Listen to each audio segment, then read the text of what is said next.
All right, welcome back to another Harmonious at Lunch. I am here with a special guest today, Brandon, again, your host, and I want to welcome you into another Harmonious at Lunch. Typically, we talk about the harmonious business architecture, the 10 disciplines in business that you need to master in order for your business to thrive and grow to the next level and succeed.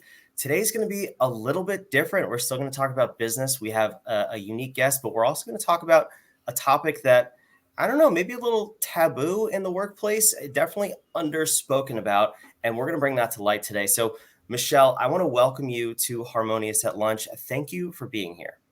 Oh, thank you so much for having me, Brandon. I certainly appreciate it. Yeah, I'm excited to dive in here. So, give me a little bit about your background and then ultimately what brought you into working for yourself. Sure. Well, my name is Michelle Steiner. I am a disability writer, photographer, and paraeducator on the side, but I also work as a paraeducator in a school. And part of what brought me into my job that I do for a blog and photographer is I have always had a passion for writing ever since I was young. And I took the advice of a friend to talk about writing.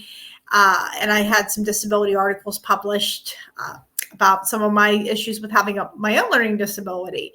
And I was offered a scholarship about 4 years ago when COVID happened for an agency that gave away scholarships for artists that had disabilities and to be able to create however they create art and for their supplies. And I decided, well, why don't I start a blog with this?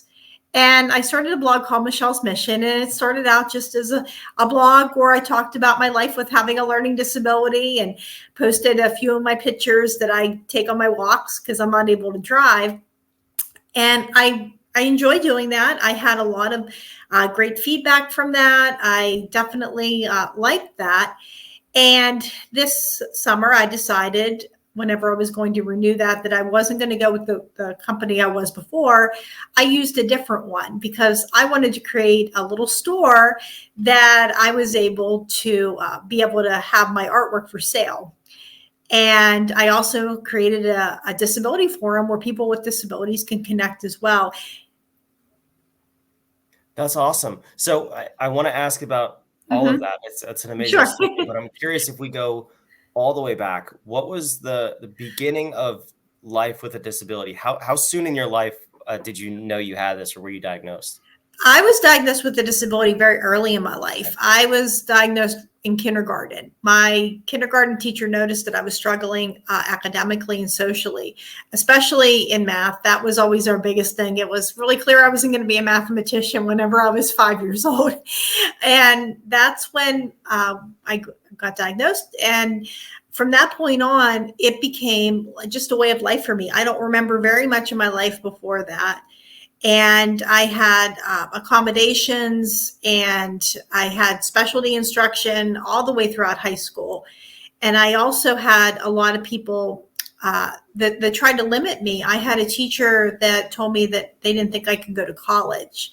So school was a real struggle for me in both ways. But I didn't listen to them. I decided that I was going to go on to college, and I had support. I found a wonderful agency called Office for Vocational Rehabilitation, and they paid for my testing. And all throughout my college, I was able to graduate debt-free. And I can just remember, though, even there was a lot of limitations and stigma with that. Whenever I had to get in order to get the accommodations, I had to get tested for a learning disability again. And the psychiatrist that tested me told me I wouldn't go beyond a community college.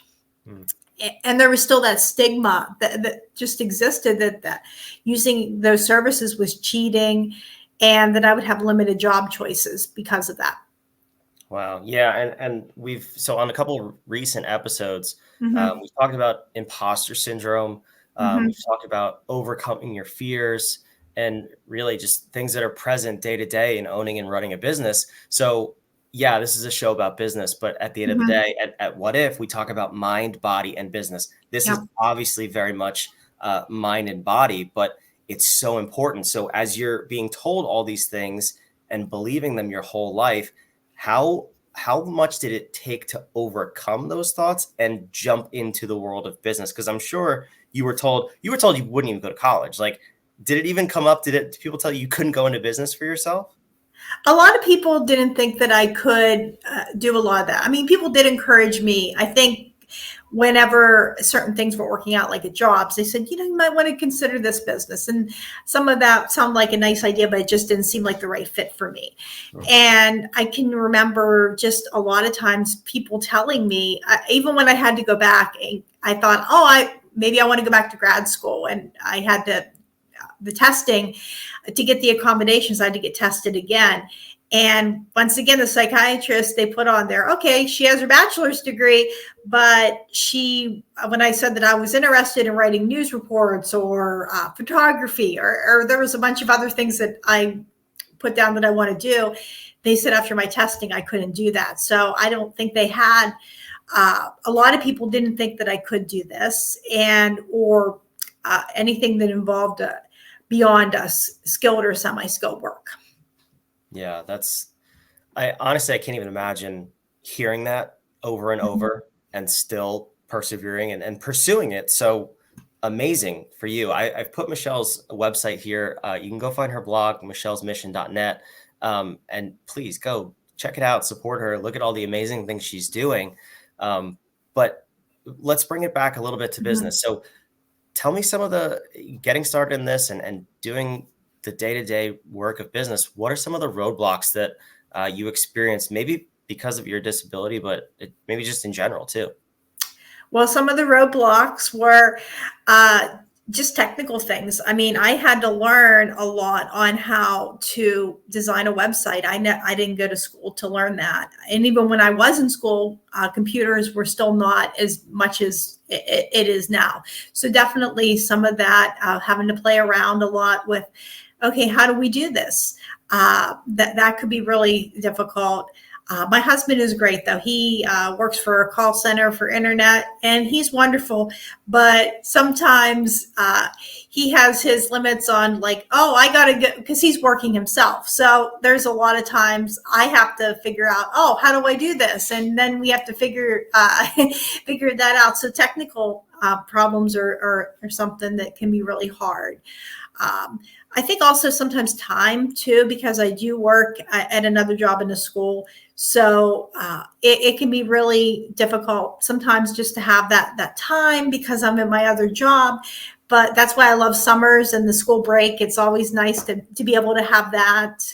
So those are just a few of those challenges that I've run across.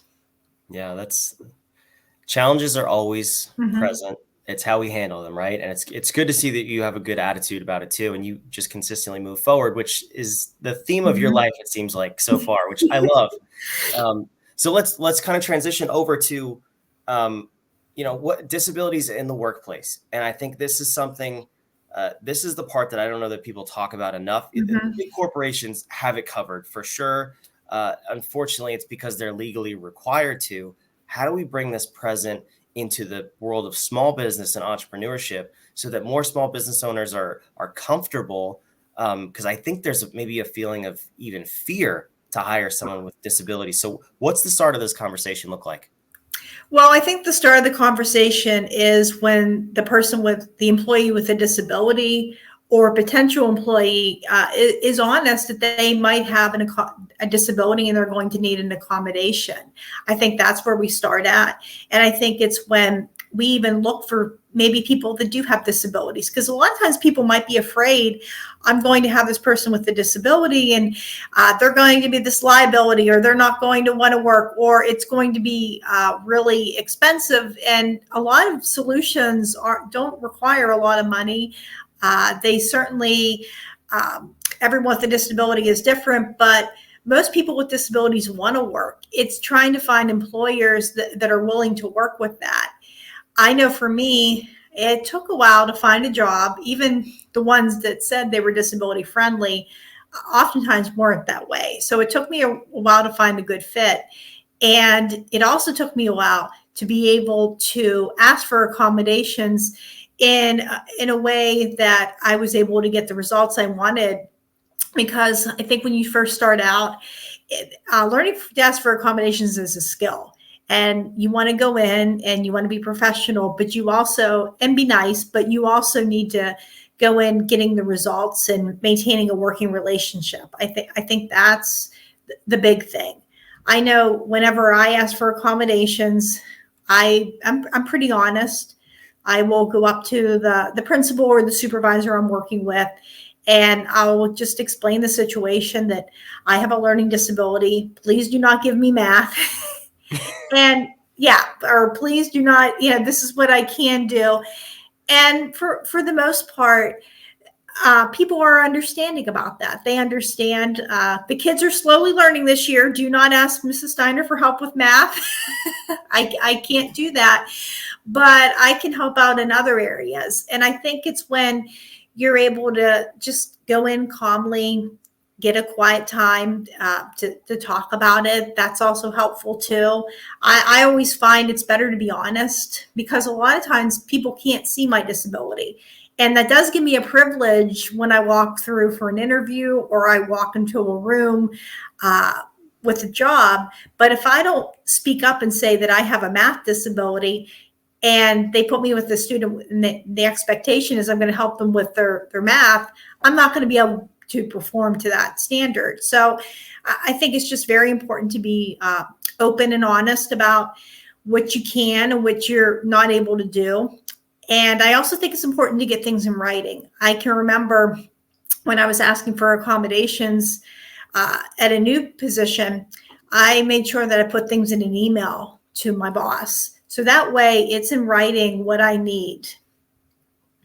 Yeah, that's a great tip. And obviously the focus of today's conversation is not necessarily around business and the harmonious architecture, but let's bring this to light and state the obvious here. One of the areas that we talk about, the R in Harmonious, is risk and defense. We talk about legal protection, and that goes both ways. It's for the employer and for the employee. And in your case, what you're saying is absolutely correct, is put things in writing, asking for those accommodations, making sure your insurance policies are up to date and cover whatever the environment is. That's really the area of the architecture that we're talking about today. Now, I want to also ask you, because I think you hit on a number of things, and this is just a short talk. We don't have the time to completely dive into it. But you said something that I want to just bring to light and put away as soon as I talk about it. And you said disabilities are liabilities. That's how people tend to think about them. Yes. And I know you know this. That's a terrible mindset to have. We can't be thinking that way as employers. But I want to ask, what are some of the things, because you say accommodations, and as an employer, that word could scare me because I don't know what that could mean. So many things, right? That could mean like building all new wheelchair accessible elevators in my building. That's a big word, right? So give me an example of what some like normal accommodations would be that maybe are not so scary, and we can de-escalate that word a little. Sure. I think it's what the person might need. I work for an office where I couldn't put holes in the documents. So they had an automatic hole puncher. That was one of the ways, because with my visual perception, I couldn't do it. But we have a copier at work that I don't need that, because you can do it on there. That's one way they can do it. Somebody that might have an illness, they might cancer or something along those lines, they might need to have a schedule that's flexible. So if they're not feeling well, they can either work from home, or when they do go back to the office, it's a workload that's manageable, and it builds in those days that they can take off for appointments or whatever they need. Some of the other things could involve, just like with job duties, maybe somebody can't do math, but you can help out like with reading. We also have people that I work with that might be on crutches or walkers, or come in with a cane, and we just provide for them what they need too with their job duties, and just saying, I may not be able to push this cart, or I can't maybe do this position, but we have a lot of different positions for people that have them. Yeah, that's to me encouraging to hear, because those were not scary things. All of the things you just said, those are very manageable. And it's good to be able to visualize what this could look like. And I know for me personally, I have hired a number of people with disabilities, all the way from Down syndrome to just some health complications, like you said, where they needed just some flexible time. And I've been blessed to know these people over the years. And you said this before we started the recording, and that is people with disabilities often want to work really badly. And I can tell you from experience, often they want to work more than people who don't have disabilities. So it is absolutely a blessing to have people that want to work in your business. And we should be making all the accommodations we can for everybody. I mean, workplaces should be comfortable. That's the other area of the architecture that I didn't bring up yet, is home. Humans optimize in a meaningful environment, typically called HR. It all falls under this category. We need to be thinking about the people that we're hiring and making their lives at work meaningful so they want to show up and work. And I think that's really the heart of what we're talking about here today. So, Michelle, I want to thank you for coming on. Before we wrap up, give me a little bit. I'll put your website back on the screen. What are you working on these days that you're really excited about that you'd love to share with people? One of the things that I'm working on right now is I just got an article published on Public Source about my experience over the summer traveling solo on an airplane to a Down syndrome convention, and I used the Hidden Sunflower program. And I also have an art show this evening. We all are artists, and it features artists that have disabilities. That's incredible. Well, I want to thank you again for showing up. If you're a little bit confused about all of the funny words that I said during this episode, harmonious, home, rad, go take the bad. It's our assessment. We're going to diagnose where your business is, where you need clarity. Are you covered in legal? Do you have a good, solid foundation in risk and defense? Do you need to optimize your employees, your home? Humans optimize in a meaningful environment. We want to let you know where your business is and what your business is trying to tell you. So whadif.com, go take the bad. That is a wrap on another episode of Harmonious at Lunch. I hope you got as much as I did out of this episode. And it was a pleasure to meet you, Michelle. Thank you so much for coming on. We will see you next time on Harmonious at Lunch.